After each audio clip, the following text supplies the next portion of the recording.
Good evening, everyone. My name is Dr. Christopher Ragusa. I'm an assistant professor of theology here at FranU and the coordinator for the bioethics lectures. Thank you all for coming out tonight. FranU is a university that firmly professes that it is only by faith and reason together that the human spirit can rise to the fullness of the truth. In a special way, we look to St. Francis as a model disciple of Jesus Christ, as a witness to the way that a life lived of faith and reason for God offers us the ability to live life to its heights and to serve the poor and suffering among us. In a special way, these bioethics lectures aim to advance that mission at the heart of all that we do. And so again, thank you for coming out to the lecture this evening. We're so happy that you joined us for the first of this two-part lecture series, with this first talk focusing on AI in Catholic healthcare and healthcare education, its risks and benefits. However, before we continue, I'd like to begin this, as we do all things, in prayer. In particular, I'd like to use the prayer that St. Francis composed for Brother Leo for praying before the crucifix. So let us take a moment to quiet our hearts and our minds,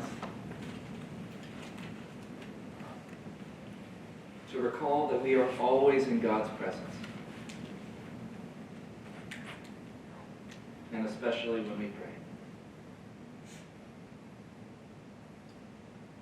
In the name of the Father, and the Son, and the Holy Spirit. Amen. Most high, glorious God, enlighten the darkness of my heart. Give me true faith, certain hope, and perfect charity, understanding and knowledge, Lord, that I may carry out your holy and true command.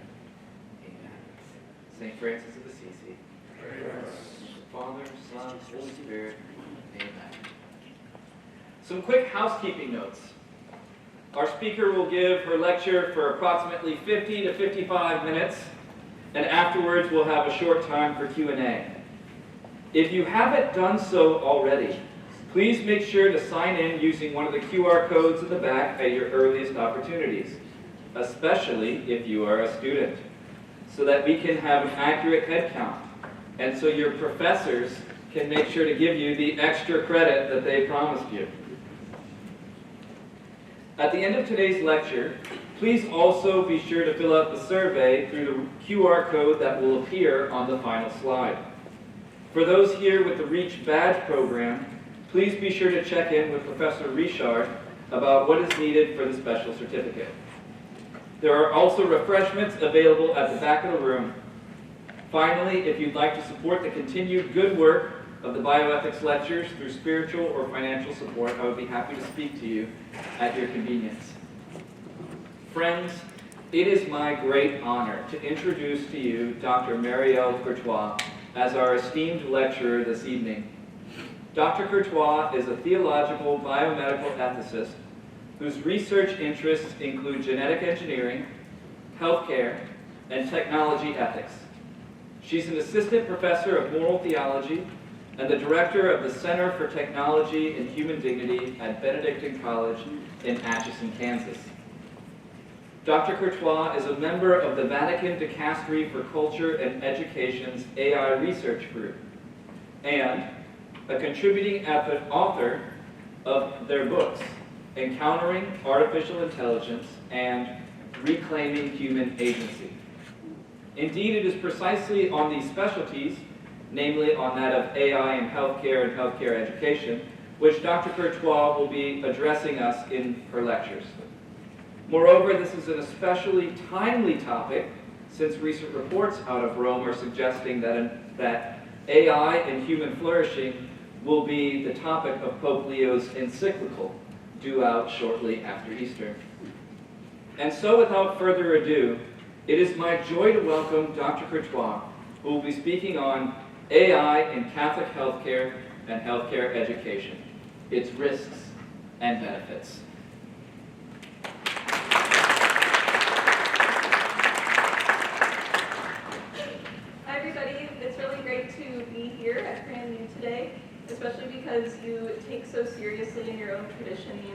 importance of the holistic care of the person and the true encounter of the person. So it's a real honor to get to talk with you about this topic in particular.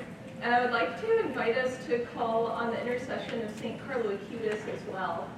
He's a saint from our own contemporary times who thought a lot about the implications of technology. And though oftentimes his reputation is more tied to his playing video games, he actually has some really wonderful writings about how to approach technology, as well as other theological topics. But one of his main contributions to this thought is the invitation to Eucharisticize technology, to put it through the vortex of Christ's love, and to try to transform it so that it's ordered toward the ends that Christ loves as well, rather than ordered toward the ends of the technocratic paradigm. And the technocratic paradigm is something that I'll discuss in this lecture today. So I'm excited to talk with you about AI in healthcare and healthcare education, its risks and benefits. And first, it's important to think about what is meant to be the tender setting of the medical context, but oftentimes we're concerned whether our healthcare workers are always able to serve our patients and our families well. And while some may imagine for the possibility of a comforting embrace of technological care like that of a friendly android from maybe our favorite sci-fi fiction, we must take care that we don't accidentally invite the tendrils of a more treacherous technocratic embrace that replaces our own human presence. So I will describe both the current state and close-range trajectory of AI integration in the healthcare setting. First, it's helpful to discuss why a particularly Catholic framework is helpful for AI ethics. And this extends first to the institutional tradition of the Church to engage the culture and reach out to contemporary needs. The Church seeks to offer a resource to the faithful for engaging with the current times in such a manner that adheres to the moral teaching and doctrine of the faith. Second, the Church offers a voice for critical engagement to anticipate potential harms and counterbalance the frequently over-optimistic trends in the technological industry that can overlook subtle threats to agency and well-being, sometimes at the expense of the most vulnerable. Third, to engage with the Catholic tradition is to draw from a large expanse of thought that can ready one to engage across perspectives and collaborate for building bridges of ethical progress. And then fourth, this responds to the expressed needs of our time to offer the beginnings of intentional thought and reflection on these rising unprecedented trains of technological interaction. So here's the overview of what I will discuss in this talk. First, I'll offer a characterization of what is AI. Then I'll describe some of the current and near anticipated uses in healthcare. Next, I'll offer some ethical evaluation of some of these issues. And then fourth, I'll describe some of the impacts of these applications on the perception of the human person. And finally, offer a proposed ethical framework for both technological development and for the use of AI in the clinical setting that's directed to authentic patient care. So to offer a broad strokes overview of the definitions behind this developing technology, artificial intelligence consists of the science and engineering of making intelligent machines, especially intelligent computer programs. What this assumes from a technological perspective is that it uses the feats of mathematics and engineering to create structures that are capable of interacting with commands of the user in a way that mimics a human capability of reading spontaneously into the features of their environment and then responding to them. When AI pioneer Niles Nilsson explains this, he says that making machines intelligent means helping them to function appropriately and with foresight into their environment. Thus, the goal is to help machines be adaptive and useful in their immediate circumstances, offering a particularity that is unprecedented by other generalized mechanical operations. Thus, this understanding of the capabilities of AI attribute to it a seemingly teleological or goal-oriented action potential, as John McCarthy from Stanford University describes. As Chris mentioned, I had the honor of serving on the Dicastery for Culture and Education's AI research group for the Holy See, and one of our first projects for the book, Encountering Artificial Intelligence, was to actually highlight the contradictory nature of referring to machines as even having artificial intelligence. One of the problems with this language is that it actually describes something that is impossible for machines to possess. Machines are not able to discern right from wrong or to weigh values, to discern the truth like a human person can. Therefore, we cannot truly say that a machine can actually possess an intellect. This is simply one example of many ways in which computer science draws analogously from the capacities of the human person, but we should not neglect a sensitivity to the fact that these capacities are simply analogous and cannot amount to the real capacity of a human individual unless we submit to the problems of behaviorism. And behaviorism is a process in which we judge phenomena according to whether they simply have some observable outcome, regardless of the means and structures that bring that behavior about. So to avoid a tangent into an overly complex explanation for our purposes of the technicalities of artificial intelligence that would be appropriate to be delivered by a computer scientist, I will highlight here two other important terms for our briskly jogging overview. The first is the understanding of machine learning as a computational process and method of analysis by which algorithms make inferences and predictions based on input data. Thus, these algorithms are able to analyze trends and patterns in a given data set with greater precision and efficiency than other previous methods. Large language models consist of neural networks, including some that are quite elaborate, such as ChatGPT-3's, which has 96 layers, that draw upon the statistical relationships in human-authored natural language text to accomplish tasks such as generating new text. Some might consider these functions as simply random word generators, but the process is actually a lot more intricate. The algorithm uses statistical analysis of what word, according to the data set it has received, is most likely to come after the previous word or to fit the context of the prompt. This requires impressive capacities for understanding the parameter of the prompt. While a language model permits a more human-like diction on account of what's called a randomness temperature, that does not always pick the most likely word to follow, but one of the options further down in probability, which makes it seem to be more natural. It's also the case that the complexity of the layers of neural networks in a language model make it possible for elaborate characterizations and pattern finding that make possible impressive linguistic functionalities. Modeling the neural circuitry of the human brain, neural networks ascribe weights and biases to connections of various concepts to take information provided from an input layer and determine the most suitable information for the output layer. Neural networks are used in deep learning, which automates the algorithmic training process and permits the use of a larger data set. The connections become stronger or weaker as associations are detected and probability is utilized to detect the next most reasonable word or other output.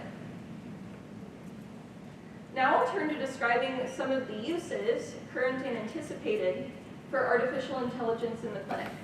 These main categories include diagnostics, precision medicine, ambient AI, healthcare access, and robotic healthcare. First, regarding diagnostics, AI is being developed to be able to analyze medical images. These include analyzing results from ultrasound, chest radiology, computed tomography, MRIs, and mammography.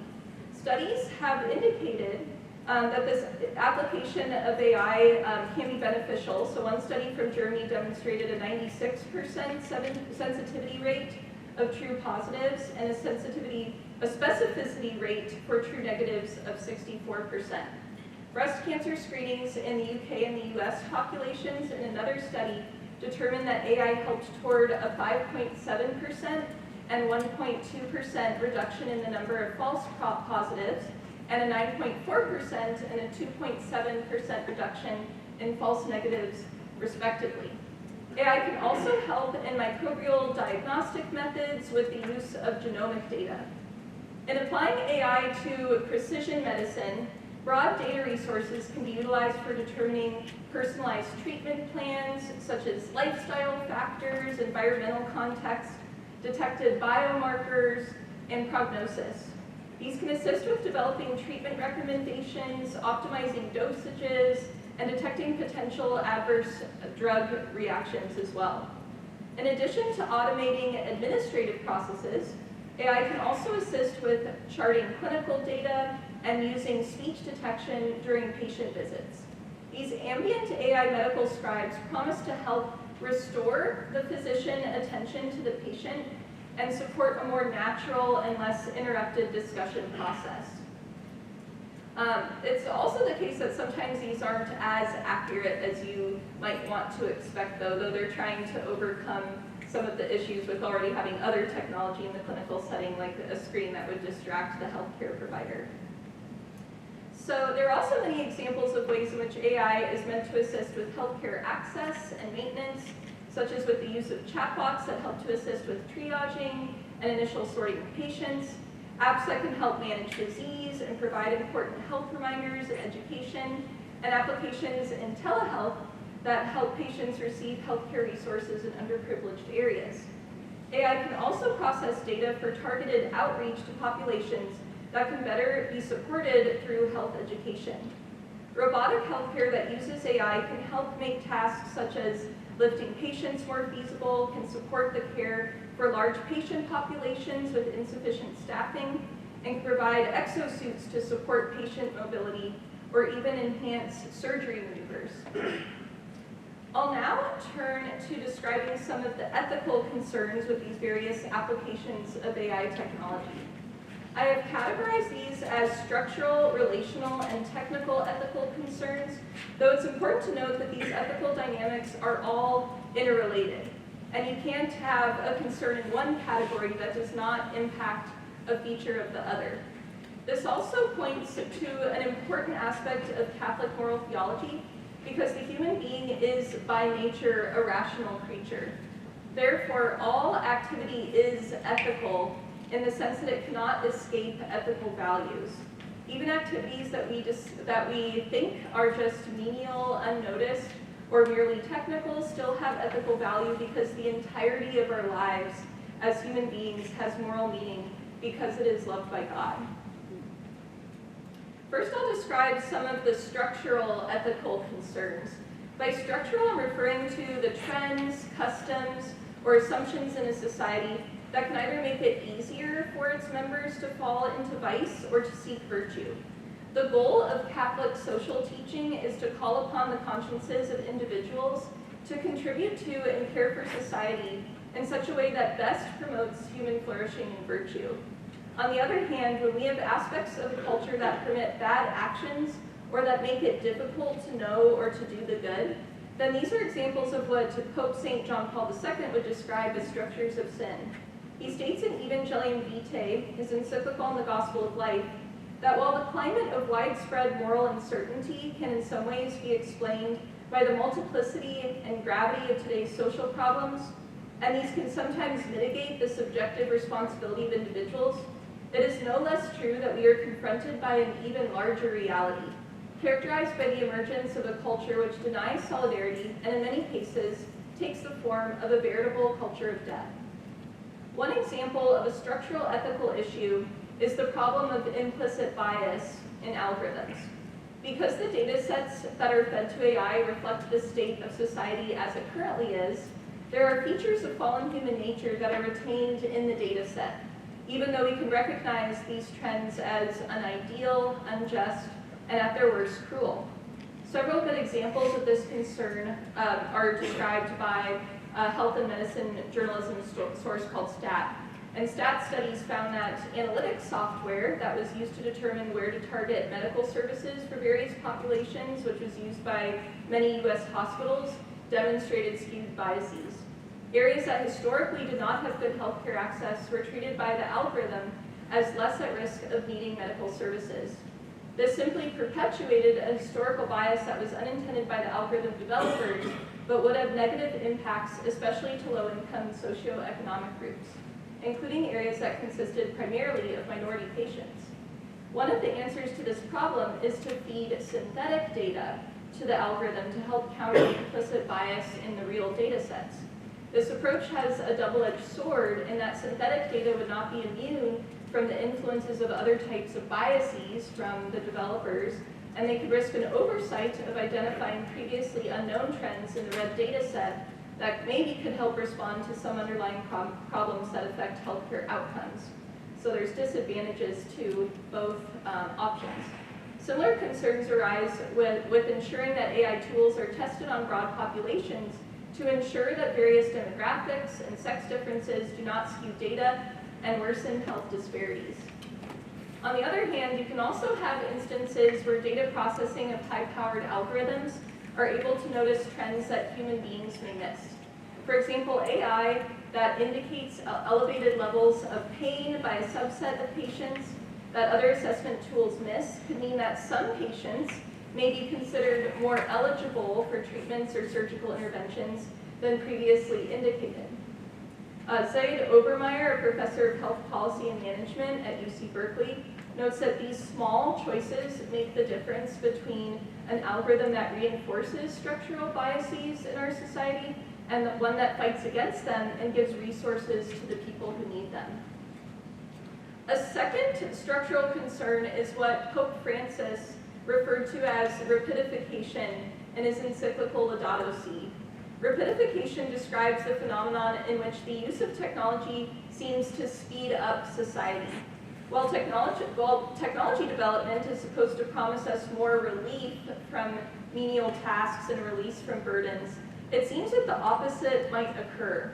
Technology imposes new standards of self-sufficiency in which the individual is charged with completing more tasks on their own with the help of apps or AI assistants, where one's specialized expertise or relationships of mentorship were helpful for sharing responsibilities. Social media can also make us more aware of demands we otherwise may not have known, or sources of social pressure or competition that otherwise would not maybe be as prominent in our consciousness.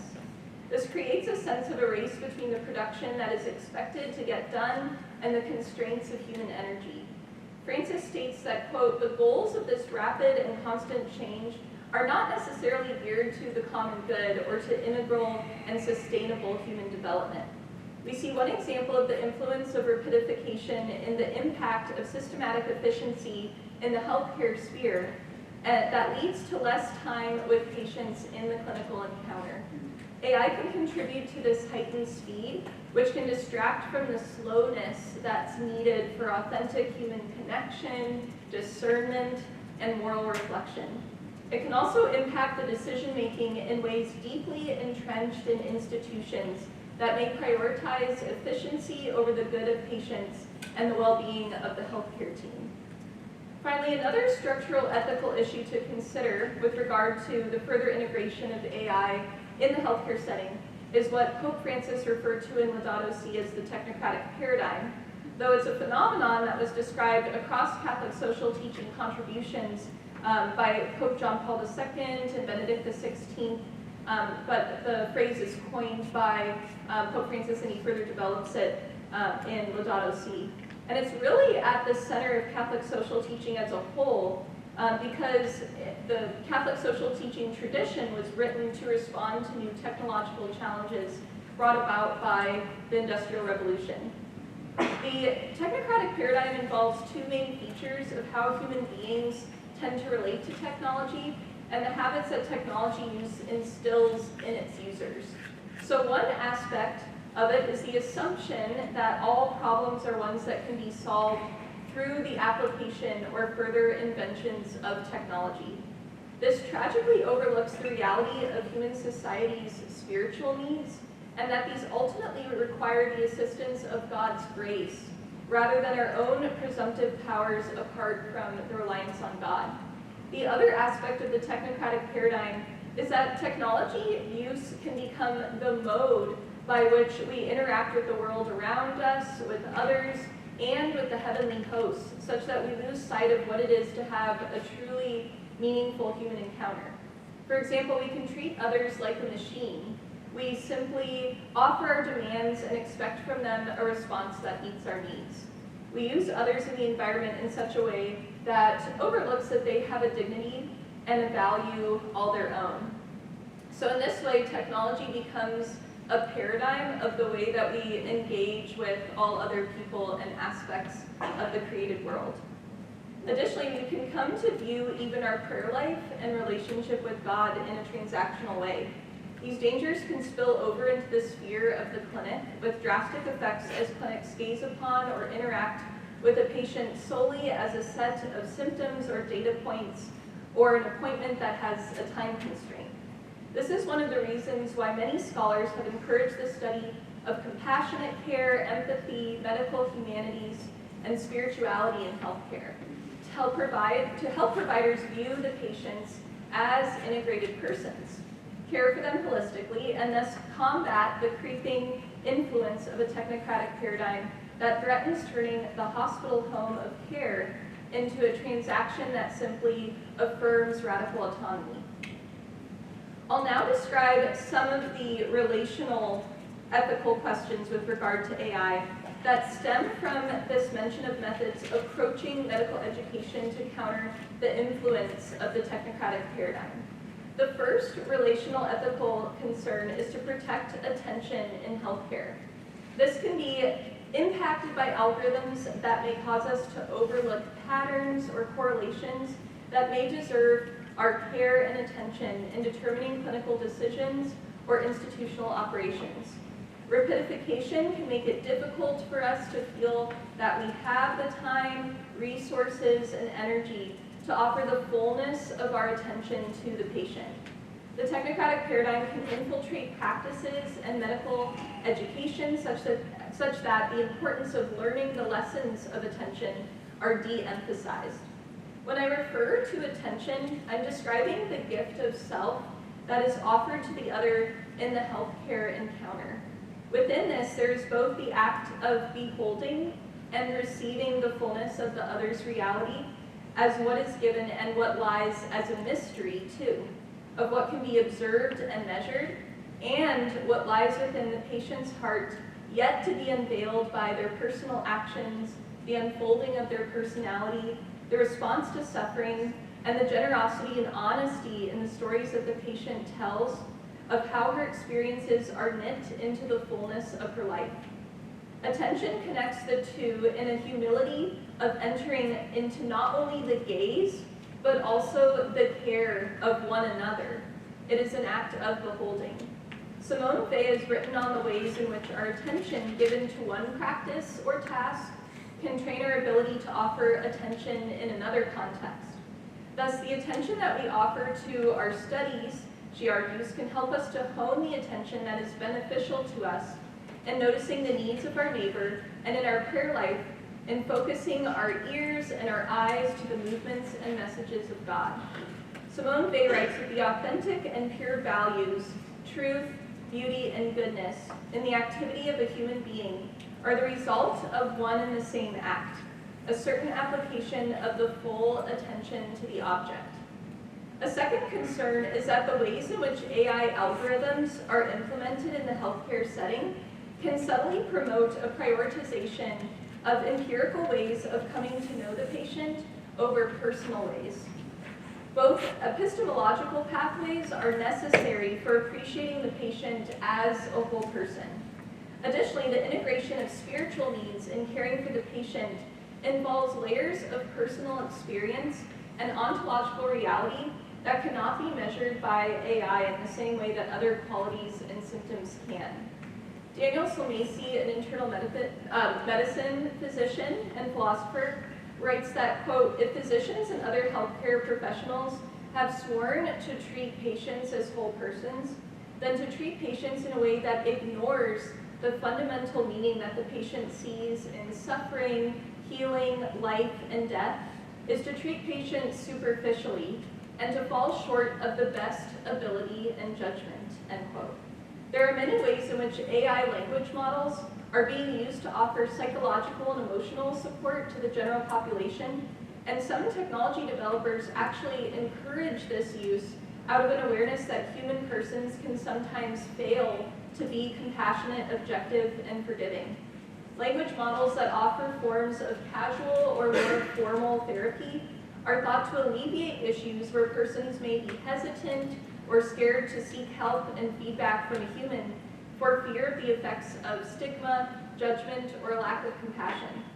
There are even therapy apps that either use AI to help a human user to edit their responses to someone who needs to talk, or others that effectively replace the human engagement altogether. Even if the human user may be comforted by the facade of a caring interaction, these uses of AI are deceitful. AI is not capable of weighing values and does not have an inner life. It is incapable of performing an act of sacrifice or even of altruism, since it is built to please the user and thus ordered to function well rather than care for the good of another. These uses of AI that welcome it into what is meant to be the intimate and honest conversations of person and therapist, or even simply person and friend, are disrupting pivotal opportunities for society members to receive true love, support, and perhaps gentle and compassionate fraternal correction.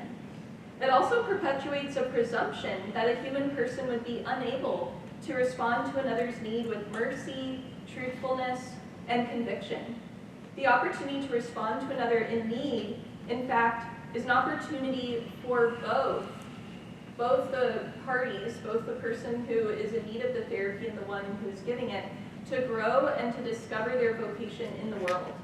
AI that replaces the role of a human person disrupts care for the spiritual for both the patient and for the replaced worker.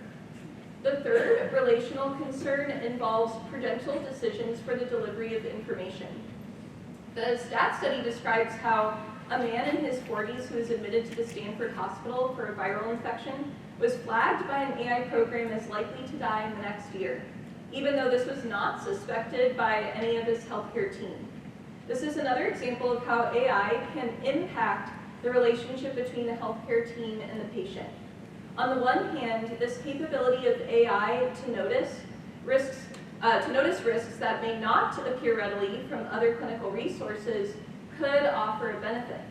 It has been reported that having discussions about death can be difficult for a healthcare team, and sometimes these discussions can occur too late.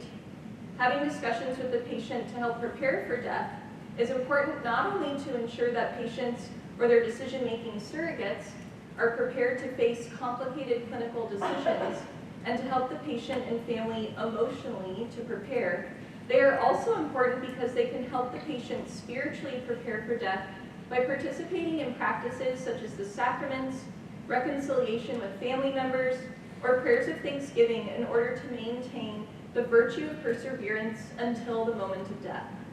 The additional information that AI can provide means that the healthcare team must decide whether or not it's prudent to tell this information to the patient, and if so, what the proper timing would be. Some scholars have described how the trends in medicine to attend increasingly more on healthcare risks can lead to a distraction from the encounter in the clinic, as it's supposed to be, a response to the evident suffering of the patients. Further, it can lead to a distrust of even the seemingly healthy body and of human nature itself as a source of threat and tension with the individual's pursuit of a fulfilling life. This is in contrast with a Christian view of both life and death as gifts from God that should neither be presumed nor sought as the object of one's own will. Both life and death are gifts from God, and the reception of both is ultimately an act of faithful obedience. In Tomorrow's Troubles, Paul Schurz critiques the use of algorithmic governance that promotes a perspective of life simply as decision forks of various choices to be calculated and quantifiably assessed according to which will present us with the most satisfaction for ourselves. Additionally, on account of social media, we're able to witness the outcomes of choices not taken. For example, the gathering that we didn't attend, or the friend whose meeting that we postponed, or the relationship that we ended. We see the images that present to us the persistence of the unchosen. This is in contrast to a decision-making that is teleological, or in other words, goal-oriented. It's ordered for a goal for which there is only one option that arises as the most prudent. Further, the one option that we select through our intellect and prayerful discernment, or the only ethical option that is open to us, helps us acknowledge the work of God's providence in our lives that is not simply a calculation of our own advantage. These concerns about decision-making showcase why the way we make decisions in the clinical setting reveal what we think about the patient, the goals of health, and ultimately the goals of life. In the face of the new clinical insights that AI can provide, we must determine how to use this information in the best interest of the patient, not just in terms of the best clinical outcomes, but also through a lens of spiritual care that allows the patient to avoid prioritizing the goods of health through risk avoidance to the detriment of being unable to participate in life fully without the constraints and anxieties of avoiding conditions or symptoms that may never materialize, or the conditions of a finite life that we simply can never escape. The fourth relational concern that I will mention is the de-skilling of healthcare workers and of patients. We have mentioned how AI can be used to read scans, assist with diagnostics, and predict prognosis. Many scholars have emphasized that the option for physicians to utilize AI tools in these ways risks an over-reliance that can allow for their own skills of clinical judgment to stagnate and can also lead to the loss of opportunities to build up clinical intuition. While many scholars have pointed this out with regard to the risks of the skills to the physician, I argue that there's also significant risks for the skills of the patient. For example, there are AI programs that are used for patient-centered communication, such as to process patient responses and reviews for integration, to answer patient questions, to enhance patient health literacy, to help patients understand results, and more. While these can prove to be an advantage to the patient, it's also possible that these opportunities can de-skill patients from their own self-advocacy, confident questioning, and perhaps even healthy skepticism of the information that they might receive. Technical concerns about AI are directly ethical questions because they can affect the care that patients receive and the trustworthiness of technology.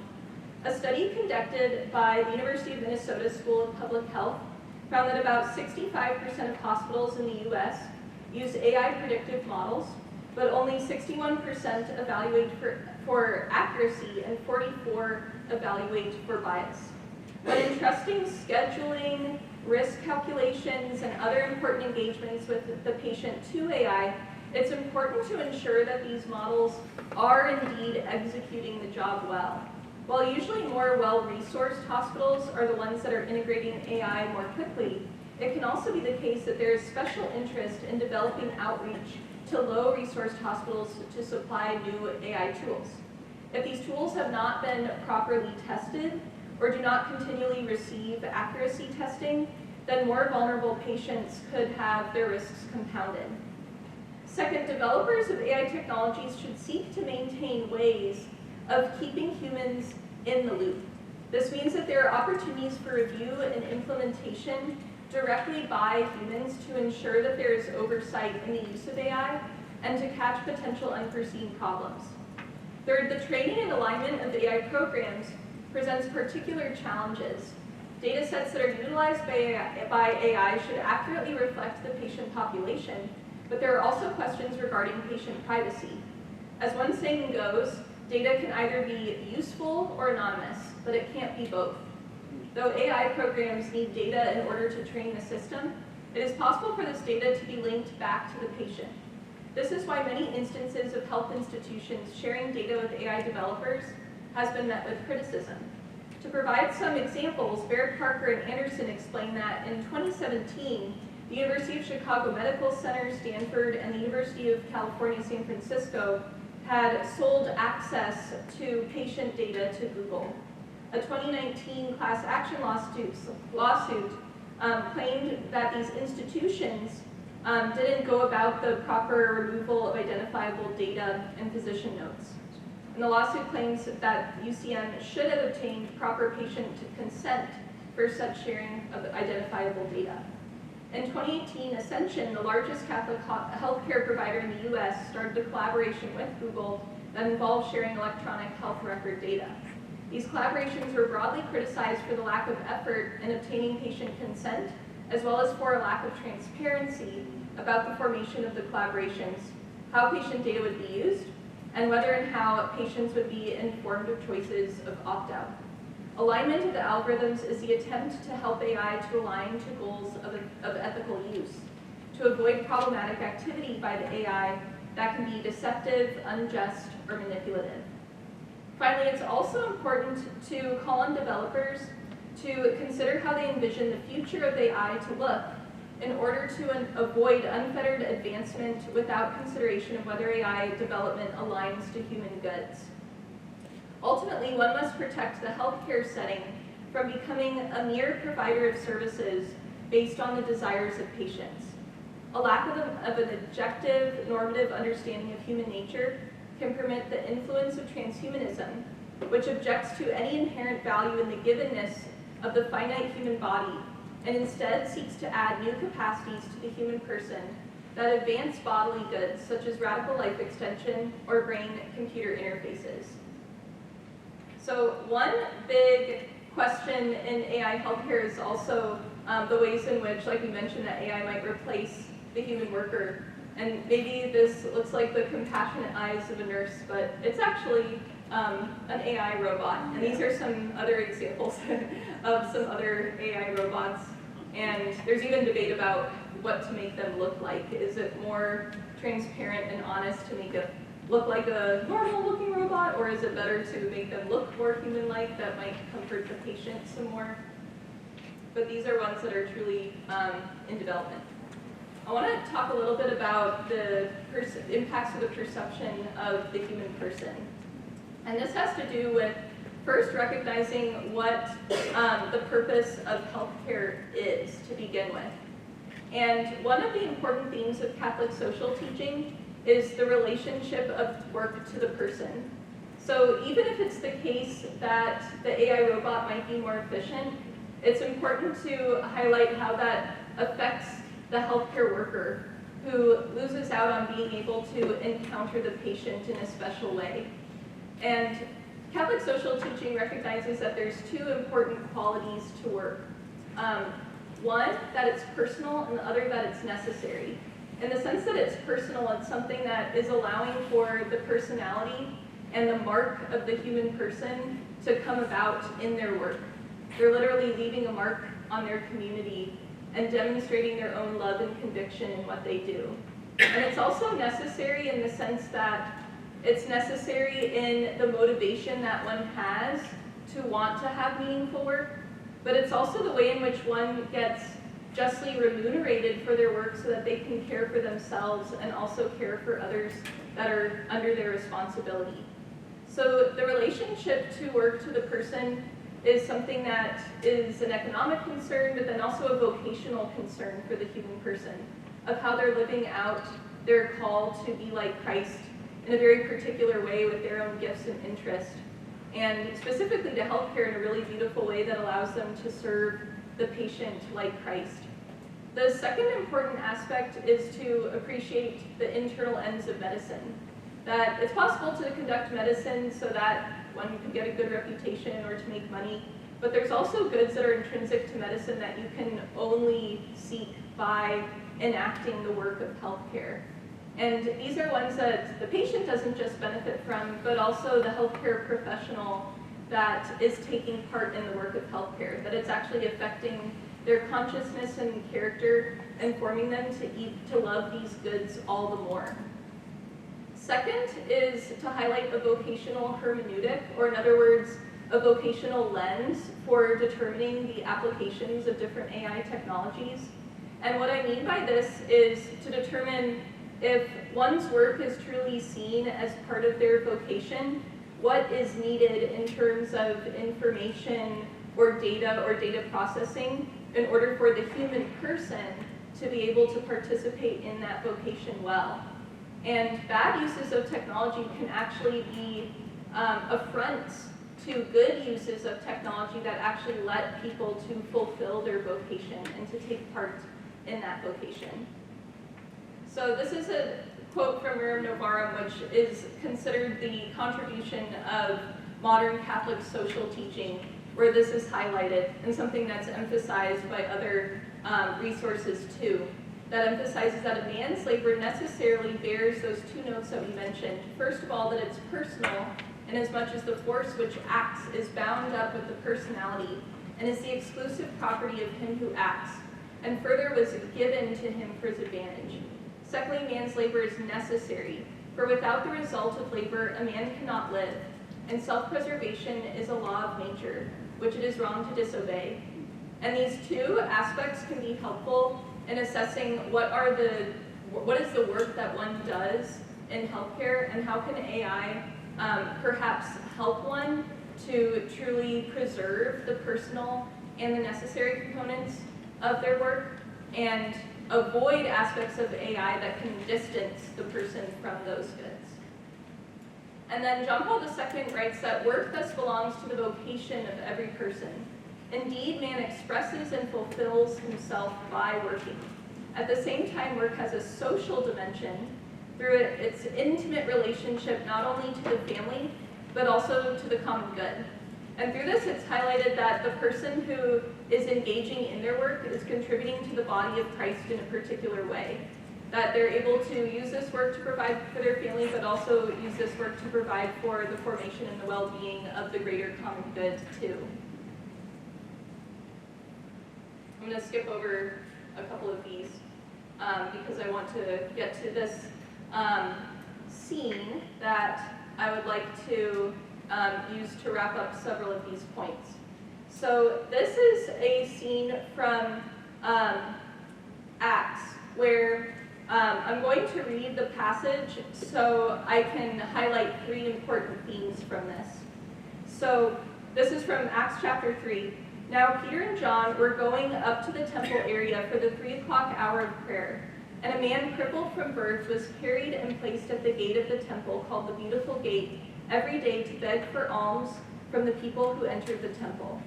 When he saw Peter and John about to go into the temple, he asked for alms. But Peter looked intently at him, as did John, and said, "Look at us." He paid attention to them, expecting to receive something from them. Peter said, "I have neither silver nor gold, but what I do have I give you. In the name of Jesus Christ the Nazarene, walk." Then Peter took him by the right hand and raised him up, and immediately his feet and ankles grew strong. He leapt up, stood, and walked around, and went into the temple with them, walking and jumping and praising God. When all the people saw him walking and praising God, they recognized him as the one who used to sit begging at the beautiful gate of the temple, and they were filled with amazement and astonishment at what had happened to him. I want to use this passage to highlight 3 takeaways that I think can be really helpful for assessing an ethical evaluation of AI. And the first one is the call of the Christian to heal, that this was seen as one of the 2 main missions of the disciples of Christ, to spread the gospel, but also to heal in Christ's name. Thus the disciples were seeking to heal both spiritually and bodily as well, seeing these 2 come together.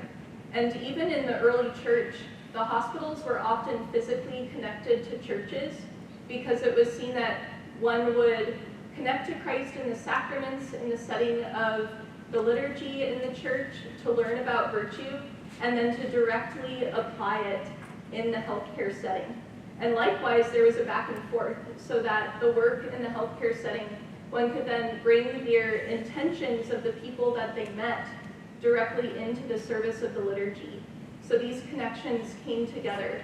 And I think that's an important perspective to maintain when trying to apply AI in a way that simply doesn't make healthcare technocratic, but rather maintains the fact that it's ultimately a care for a spiritual individual who has a vocation to lasting relationship with God.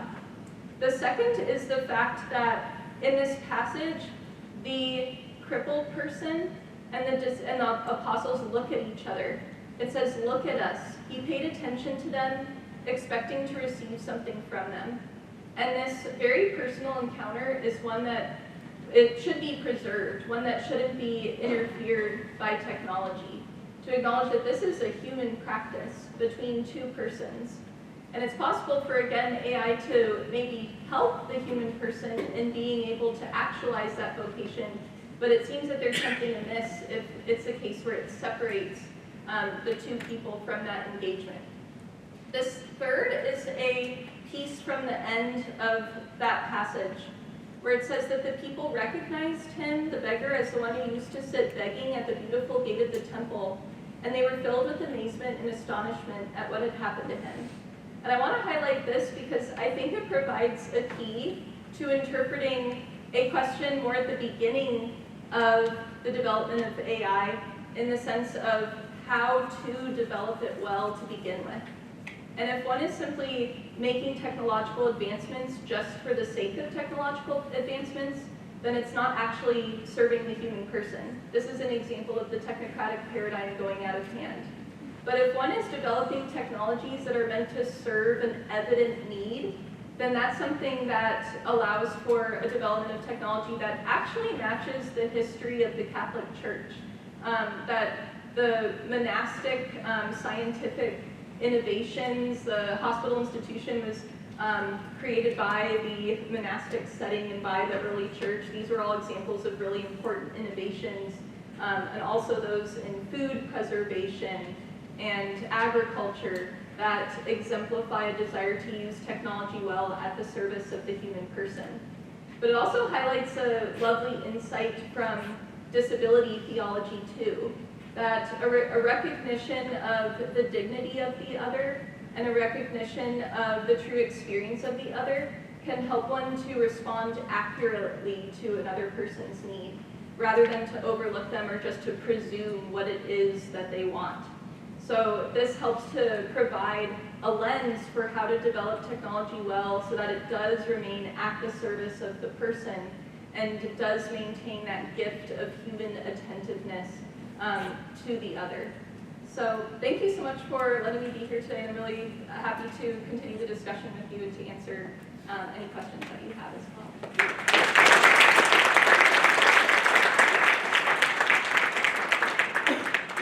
Thank you to Dr. Courtois. I will be walking around to come to you for what questions you have following the presentation. We'll use my lapel mic because we don't have a handheld, so don't you worry. What questions do we have?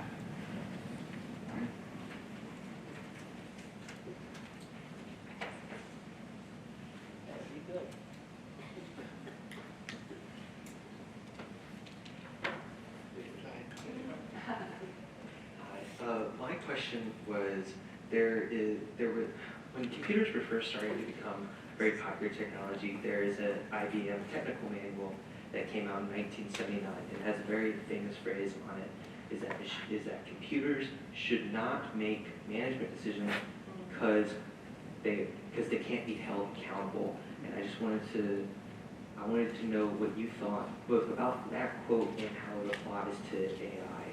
Yeah, I think that's a really good thing to bring up, because that's one of the reasons why a lot of scholars and ethicists encourage the need to keep the human in the loop, because even though AI can provide additional data and information for the human person to make a decision, it's not always the case that it'll make the right decision for that patient, that you need to utilize human prudence and human attentiveness to ensure its application.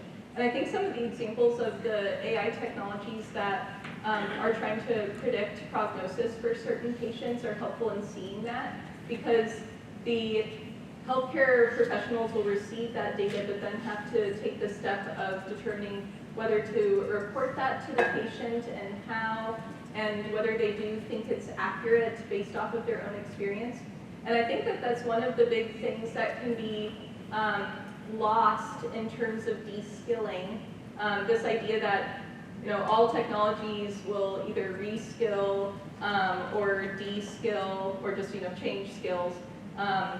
The human person who relies on technology might be de-skilled from trusting their intuition based off of previous experience, which is something that's so important, especially to the healthcare institution. So keeping humans in the loop is definitely something that a lot of ethicists and scholars emphasize is really needed in healthcare. Courtois, thank you very much for your talk. From what I've been reading, I think one of the biggest bones of contention is calling it artificial intelligence. What if we change the name to hyper-analytic, computer-based neural networking? Do you think there would be a change in perception? Yeah, I definitely agree with that. Oh, sorry. And my second question is, since you're in academia, what would you suggest that Catholic education use AI to improve student success while maintaining critical thinking, character building, as well as the student-teacher relationship? Yeah, thank you. First of all, I definitely agree with you that it can be very frustrating, the fact that it's called artificial intelligence, because it's a case that the algorithm cannot possess an intellect. It can't weigh right and wrong like a human person can. And then you get into all sorts of other tricky issues where people might want to say that the AI possesses consciousness or possesses virtue or possesses emotions. And even if it's possible to say, well, this is just analogously, it's still very confusing for greater society to acknowledge that there's still a major distinction about what the human person is experiencing and then what the AI is capable of.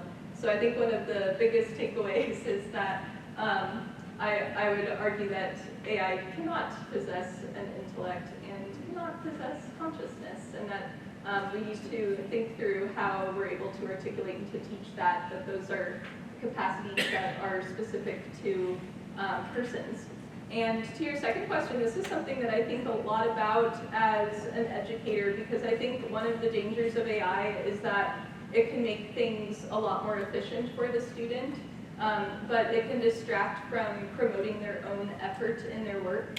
And so there's ways that in my own classes I've gone to more in-class writing to try to encourage the reflection that I hope that they're not outsourcing to AI.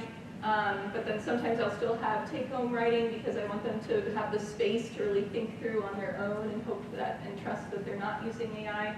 But I think one of the dangers specifically in education is that AI can cause the person to lose the habits of reaching out to the human relationship that would help them with their problem. So if they're struggling with writing, to go to a writing tutor, or if they're struggling with finding a source, to go to their professor and ask them. Or you can think about a lot of other examples specific to healthcare education too, that if they're wondering how to properly describe a diagnosis to a patient, then it's helpful to ask someone who's had that experience in the clinic. And so I think it's possible that AI can cut off some of these relationships that should be very natural to an educational setting and something that a lot of good educational settings want to provide through their wonderful faculty. Not to say that there's also good uses of AI, but those are some of the main concerns, I think, and particularly language models can be especially challenging for committing to those goals. Thank you, Doc. I want to bring it back into the clinical space. Could you think of or give an example of a particular situation where AI may actually impede the capacity of healthcare professionals to pay more attention, as Simone spoke of? Because I can think of examples how it would actually increase their attention.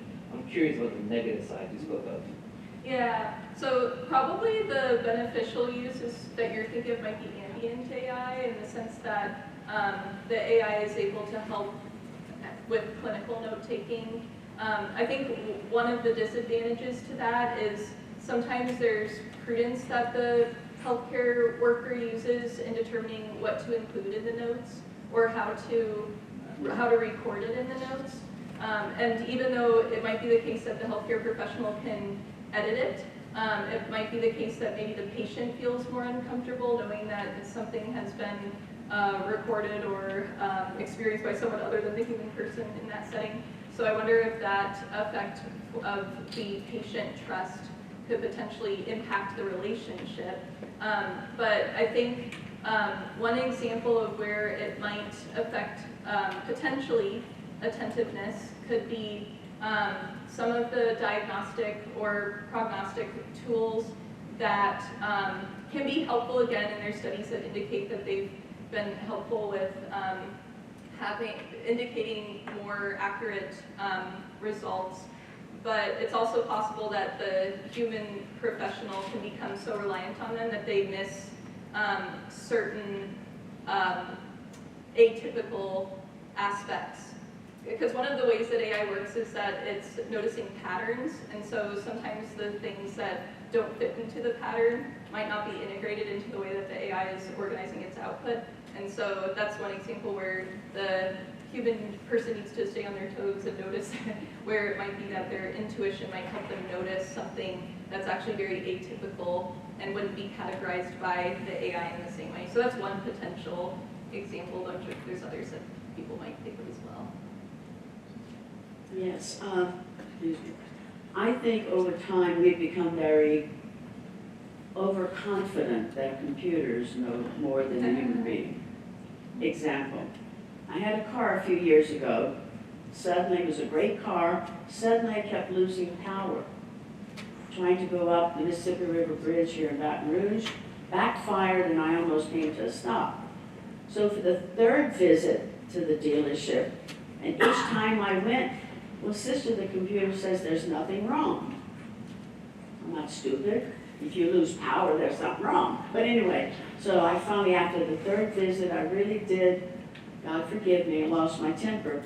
And I finally said, forget the stupid computer. Use your brain. Why would a car backfire?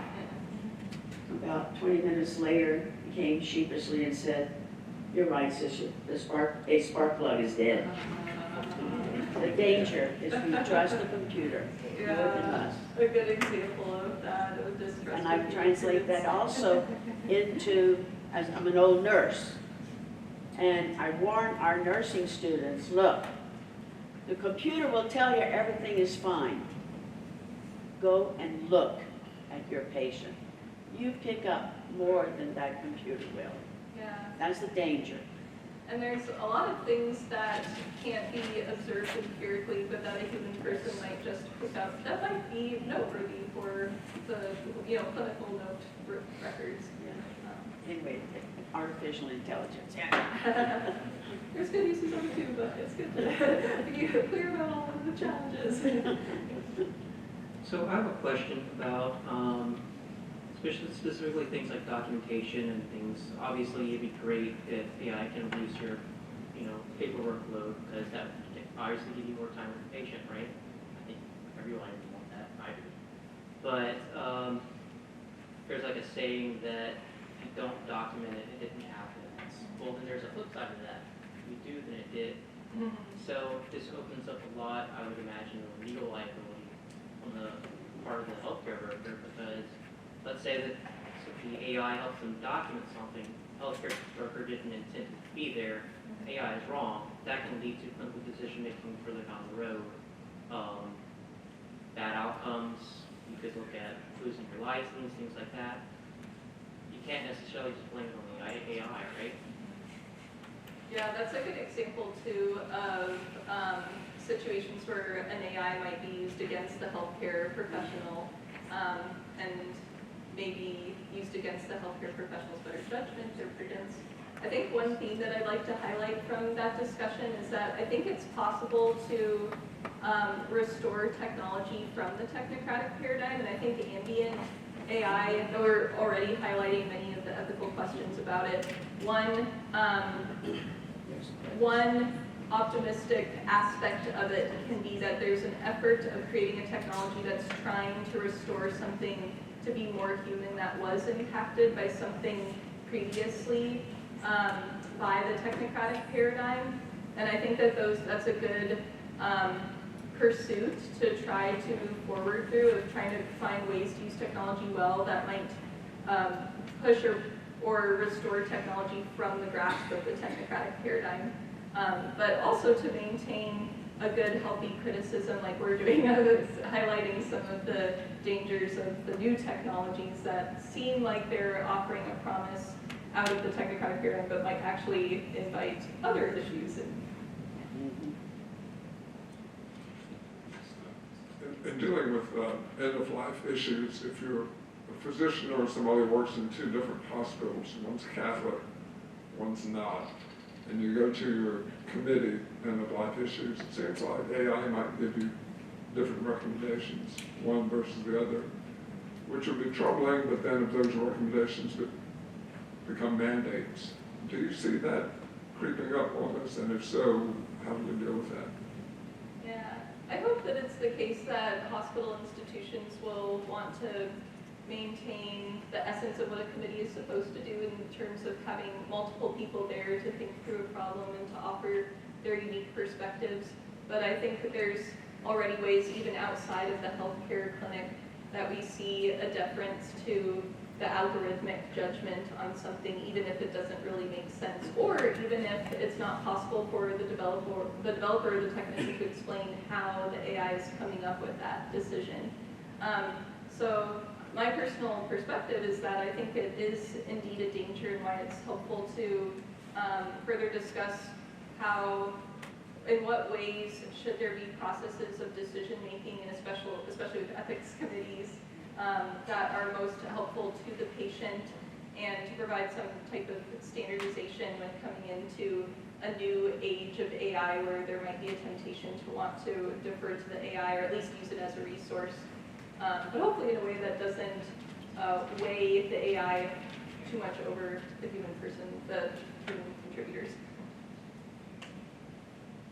Hi, thank you for your talk, by the way. It was very insightful, but I wanted to get back to the interpersonal relationship between healthcare worker and provider and patient. Do you think that artificial intelligence for patient education could be a problem, or do you think it would be more of a positive in delaying the the provider's knowledge versus the patient's knowledge?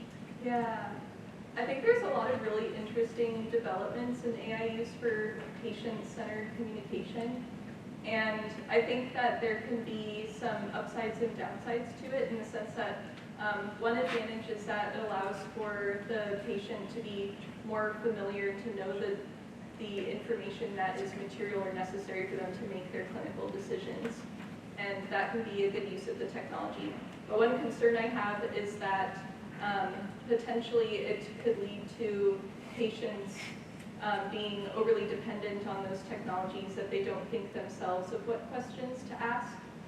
Sometimes people learn how to ask certain questions by seeing other family members go through challenges in the clinic and learn from an exemplar. And that's an important way that a human being learns, is to see someone that's familiar to them and that they've observed their life journey go through a new situation where they're trying to assess it and weigh different factors and then come to a decision. And it's helpful to learn from an exemplar in that way, because you're familiar already with the character and the life journey of the exemplar. So I wonder if potentially, if we lose out on the attentiveness to the exemplars, that perhaps we could lose the capacity to ask good questions, or to know what information we need to make our vocational decisions in the clinic.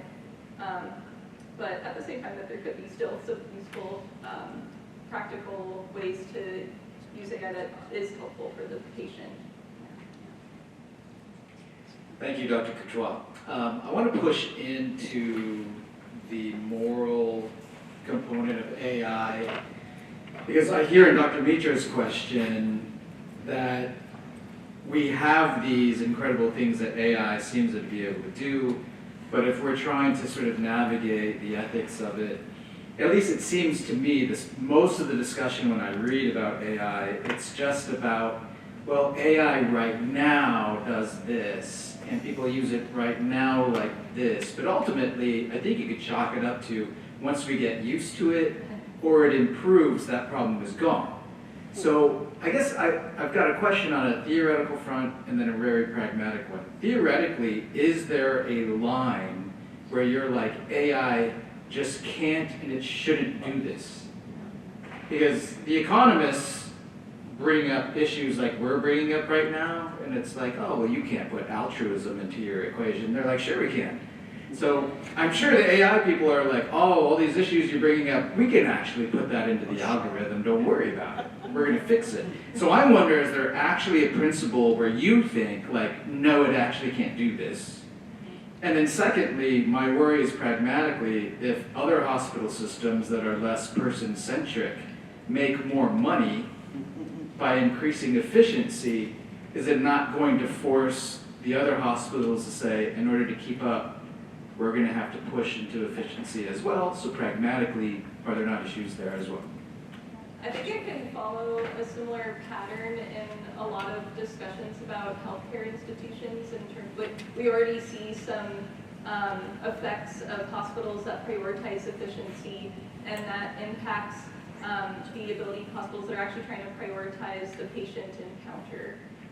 But with AI too, there's, especially with programs that are trying to help integrate AI to what are considered low resource institutions, one of the dangers can be that those patients are essentially experimented on with these AI technologies first, and then whatever downsides there are or consequences that would be perfected in other iterations of the technology, that's already impacting that population first.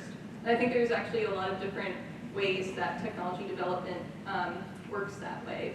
Neuralink is another one that could be discussed.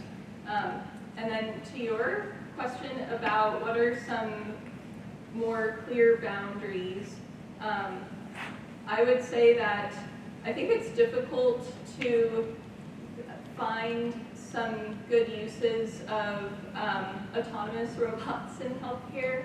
I think it's possible to come up with some really good possibilities of robots that are assisting a human person, and we can think of surgeries that are very helpful to patients or to lifting patients, but to have situations where the person is mainly interacting with an autonomous robot, I think would be problematic. And then also uses of language models that are essentially just limiting the patient's engagement to the language model, I think are problematic. So one of the examples that I brought up was the peer therapy apps, and also some ways that people use chatbots right now as sort of essentially a therapist.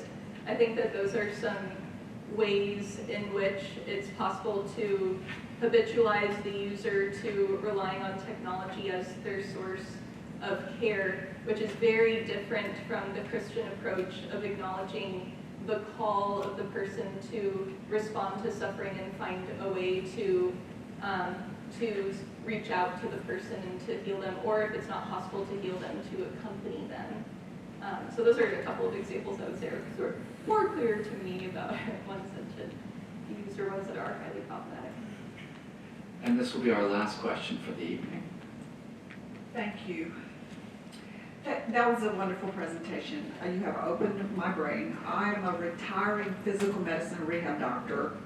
So your discussion about disability theology, it was a little sharp. Could you expand on that a little bit? And second question, I sometimes use AI in my reports because it's efficient. What is the Catholics, does the Catholic Church have an official opinion about that, and should I be going to confession for that? Definitely. So there's several different projects that the magisterium has been working on, and at different areas with different dicasteries of trying to offer a framework to allow people to think through how they're using AI and to determine how to do so in a prudent way. So I wouldn't say that they're, so the goal of these different resources is to provide these concepts and these examples to the individual to utilize them and to think about how the technology is forming them, and then to determine what are prudent opportunities to not use the technology and what are prudent opportunities to use the technology. And I think that vocational lens is, again, helpful because it can help determine when is technology helping one to further enter into the vocation, and when is it the case where technology is distancing a person from that vocation. And, for the disability theology, I think that there's a lot of really beautiful insights that disability theology can provide. A biomedical approach that might reduce the person just to their quantifiable data or to their condition alone or to what can be empirically measured.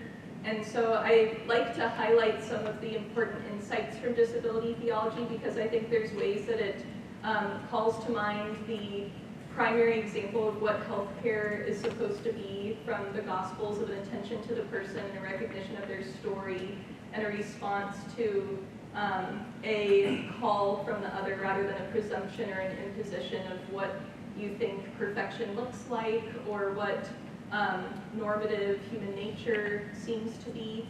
That there's still a teleological component to healthcare, but it's one that happens in a dialogue with the patient. And I think a lot of the miracle accounts from the Gospels are good examples of that, where the patient or someone who's advocating for the patient are seeking out the help of Christ, but their disability and their story of their finite, vulnerable human bodies is retained in the story that is in Scripture. And they're, as many scholars have pointed out, returned to a state of health, but one that is still vulnerable. So those are some ways that I think disability theology helps to remind us of what is the human nature that we are caring for in our patient, and how do we maintain a relationship with the patient that is truly human and is truly trying to showcase Christ's charity. Thank you very much. Unfortunately, that's all the time we have for now. However, the conversations don't have to end here. This is only the end of the formal part of the lecture. I summarized a lot of it. The reason I'm doing this is that, one, be sure to come back tomorrow for the second talk with Dr. Courtois and to fill out the survey. Right? Please give us your feedback. It's very important. Dr. Hannah Ragusa will also have additional ones. You can scan it. Thank you all very much for coming out tonight. Thank you as well to Dr. Hannah Ragusa, who without whom this lecture wouldn't have happened. Thank you to all who helped. Thank you to Dr. Courtois for coming. Oh yeah, that's for sure. Don't forget to come out tomorrow. We'll be here 9 a.m. for the second part on the ethics of genetic technologies at the beginning of life. So take the survey. If you're a student, make sure that you signed in with your QR code. If you're here for the Reach badge, make sure to see Professor Richard. Thank you very much for coming. I hope to see you all tomorrow morning. What do you think about AI?